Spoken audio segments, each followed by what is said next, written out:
In a game with all this movement bullshit and all this cover bait, you said the first character you pick is this fat ass. Do you play him for fun? No. But he makes everyone else not have fun, and that is really funny. From the most mechanically broken hero in 2016 to the most gameplay broken hero in 2024, let's take a look at the Overwatch's hardest tank to balance. On Overwatch's release, Roadhog stood most from the rest of the tank cast. While other tanks had a way to mitigate damage and support their team, Roadhog was pretty quickly shown as a raid boss DPS. His shotgun could do up to 300 damage, easily deleting anyone, but Roadhog is a fat ass, and if you somehow lose track of his ledges meat, his footsteps could be heard map wide. So while he couldn't sneak up on anyone like Reaper, his hook would instantly bring anyone to his loving arms, and once you got hooked, you were dead because nothing broke the hook. Okay, Blizzard! But what if you don't peek the Roadhog? If you're not on his screen, surely he can...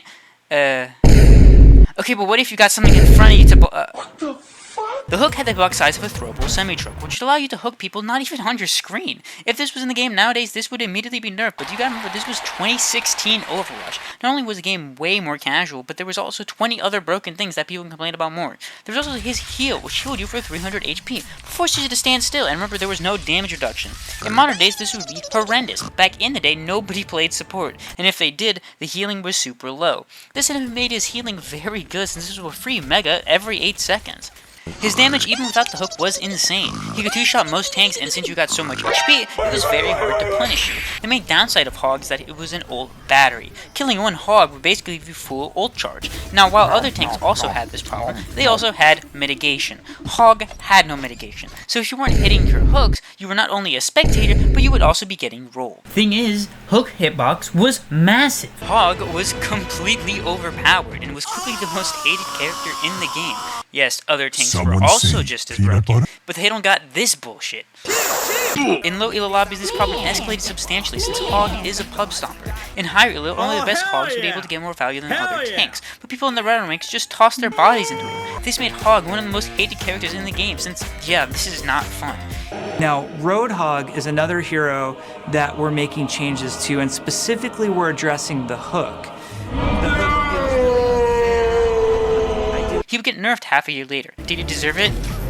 Yeah, completely. His hook would now break if line of sight was blocked. The era of being hooked through 10 maps is no more, but until this nerf could simmer, he got slammed again. This for the hard nerf to his hook, increasing the cooldown, and making his one-shot not as easy to land. The one thing I'll praise the old team is that when they made a buffer nerf, they never undersold, cause damn this was brutal. The hook was Hog's entire value, and by giga nerfing this, it hurt him substantially. After these changes, Hog was horrible. So bad, many considered him the worst tank in the game. Sure, he could stop noobs casual, but with every new hero being a cannon to him, and players getting better at the game, he was a troll pick. Now, the devs knew this, and issued a dev blog stating how they were going to change Hog. Now, imagine you boot up Overwatch, ready to ruin somebody's day as Hog. You see a new patch, and see that Hog is first in line. Buff, hitbox decrease. Buff, fire rate increase. Buff, increased clip size. You are ecstatic. You can't believe... Wait a sec. His damage got cut by a third, removing his one-shot hook combo. Walking into the hook doesn't even matter, since you're not going to kill them anyway. This was Hog's thing. This was his identity, and they just removed it. Bastion, the gun does no damage. The gun does no damage! Are you kidding me? This was the only reason you chose this hero, and without it, he was utterly useless. Actually, less than useless, unplayable. While many say deserved, no hero should get this treatment. Actually, no. They gave him a compensatory buff later. Now he can move while using his vape, and on top of that, he gets 50% damage reduction. This would give him crazy survivability, and if you'd have a counter to this, Hog would be unpunished when he goes on the flank. Hogs also realized you could technically still one-shot by right-clicking before you hook, but this was very hard to pull off consistently. Now, would Hog be good enough to be in esports? Hell no. He was an elo warrior.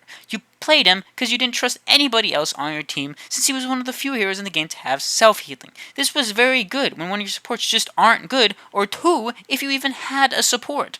In a competitive league, people would abuse Hog's weaknesses, but in ranked, you were paired with 5 other goobers who you don't know, so no wonder Hog became such a popular ranked pick. He had self-reliance, carry potential, which is great if you want to have fun and rank up quickly. This mentality would stay like this for the next 2 years until something big happened. Roadhog shot up again in the meta. The reason why is that Orisa has been getting micro buff for so long. 2 years long. Orisa and Hog have always been great synergizers, with Orisa pool setting Hog up for a free hook. Problem was that Orisa was unplayable on release. Orisa now has gotten so many buffs that she rivaled goats in strength, and teams are now building around her. Sadly, Hog's spotlight did not last since a few months later, Sigma came out, and was so ungodly overpowered. Not only was he a shield tank, which shields are not good for Roadhog, but 2-2 came out in the same patch. Since you had to play Orisa, this meant you had to choose between a Sigma or a Hog, and it wasn't even close. A little after Sigma's release, Double Shield was clearly the best comp, and the devs tried to find any way to nerf the shields without nerfing them directly. This led to Roadhog getting a nice buff. What did change though was the next biggest patch of Overwatch 1, and that was Shields nerf. After a year of double shields dominating the meta, all shields were slashed in their HP. This led to the most diverse metas in Overwatch history, since you could play anything and make it work. Because the less amount of shields, Hog became way better, since you didn't have to get through a brick wall to actually use your abilities. And you know how to complement the death of the most unfun hero in the game, buffing the most unfun hero in the game. People forgot the rate of Roadhog, since there were so many other targets for his pain. The tanks were really the biggest haters of Hog, since he would blow them up with his insane DPS and clipside. Let's bring back the easy one-shot. This made him slightly worse at killing tanks, well, for the one-shot. But the death of Double Shield didn't just help Hog, it helped every other tank too, including other tanks that had been getting small micro buffs, like Zarya, who was giga-busted during this time. Now you replace the most unfun meta in the game with the second most unfun meta in the game.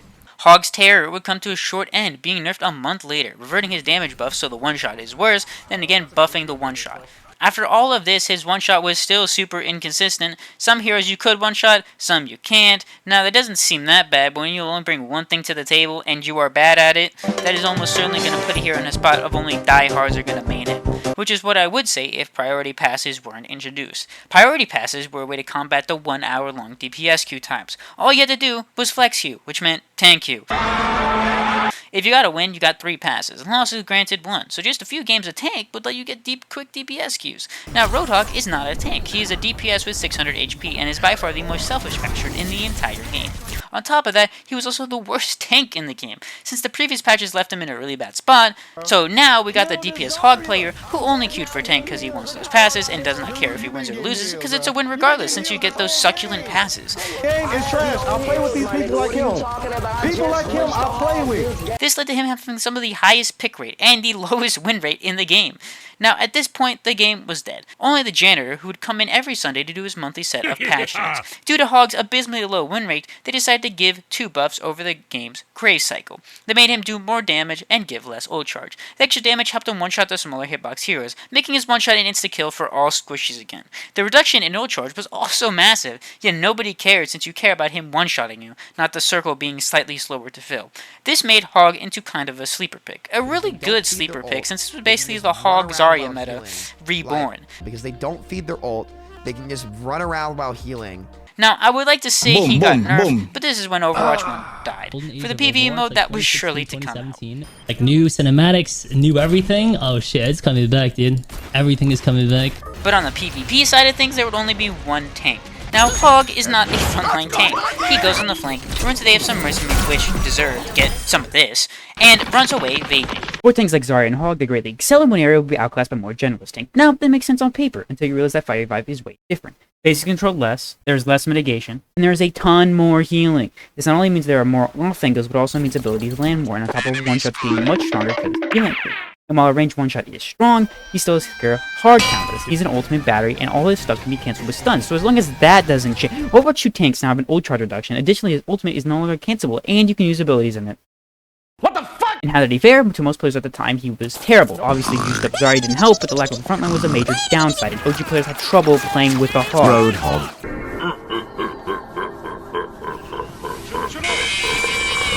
Think about it, you were a support, doing the exhilarating gameplay of pressing M1 on your tanks. There was very little threat since you got 2 beefcakes protecting you. Now in Overwatch 2, the angles that previously had your tank now have the enemy soldier, along with 10 other angles you now have to watch. And on top of that, you got a Hog who was sniffing glue. People didn't know how to play with the one-tank mindset, and because of that, people thought Hog was terrible, since like most Overwatch 2 tanks, he has explosive uptime and downtime, while other tanks were consistently good.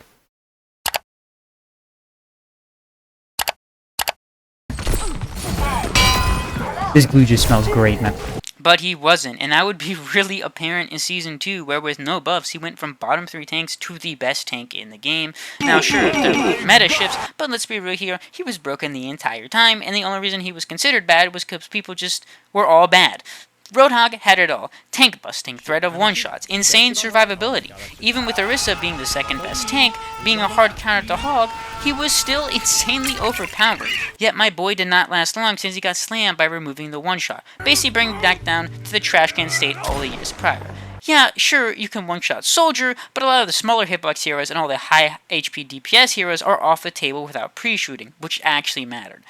But you might be wondering why the one-shot is so fundamental to his kit, since he has teammates and Han can just shoot again. Well, healing and cooldowns shut him down. If you don't insta-kill the enemy that was at 1 HP, now gets fully healed in a blink, because healing has been getting power crept for over 8 years. Also, you gotta remember, a lot of the heroes have some way of living after they get hooked. So, yeah, it wasn't great. Over the seasons of him being garbage, he would get micro buffs. First, a whole Hog buff, then a hook cooldown buff, and finally 6 seasons later, he got a rework, which fixed absolutely nothing.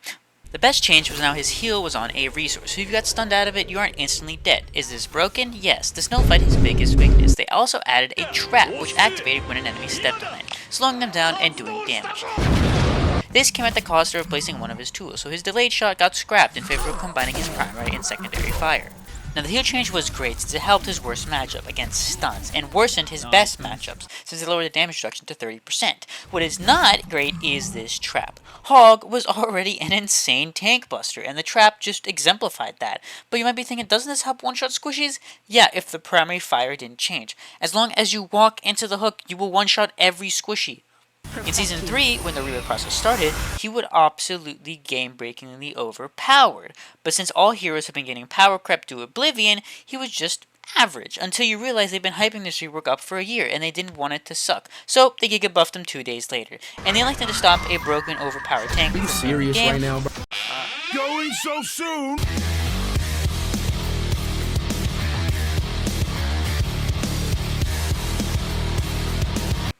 Oh, he's just dead. And after the whole Season 8 debacle, Hog sat in a pretty good spot. God damn it. Season 9 increased everyone's HP by 50, which doesn't sound too big until you have to hook a support with 10 escape tools and the hitbox size of a peanut. The one-shot sucked, yet again. I swear, this coin flip has been going on for far too long. He was terrible, and with their micro buff doing nothing, they caved in and gave his one-shot back. And as history has shown us, when Hog doesn't have his one-shot, he is useless. When Hog has his one-shot, he is overpowered. So, they brought his one-shot back to give him some usefulness, and with him never being OP, they stopped changing the one-shot. Hog needs the one-shot to keep him useful. So what next? His survivability. His survivability is another really annoying part of his kit, since he is immortal until he eats an anti. So with this next patch of him being OP, they keep the one-shot and nerf everything around it.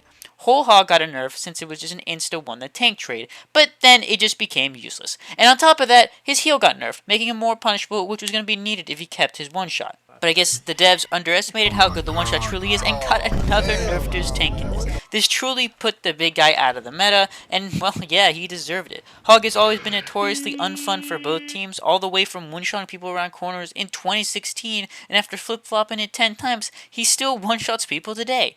But everything around him is different, and that's just 'cause solo tanking as Hog is the least fun thing you can have in any video game. His design never even worked in 6v6, but it's somehow worse in 5v5. Roadhog has the most amount of counters in the game, so everybody counter swaps to knock you out, forcing you to play so passively. With the skillful right click just gone, you aren't even threatening at range, so you just gotta play a corner until you get the hook, and then you go back to your corner. This is lame as hell. Yeah, sure he will get micro buffs cause power creep, but whenever he is meta, the game isn't fun, and fun should take a priority over balance. While I do think he should get some rework, he already got it.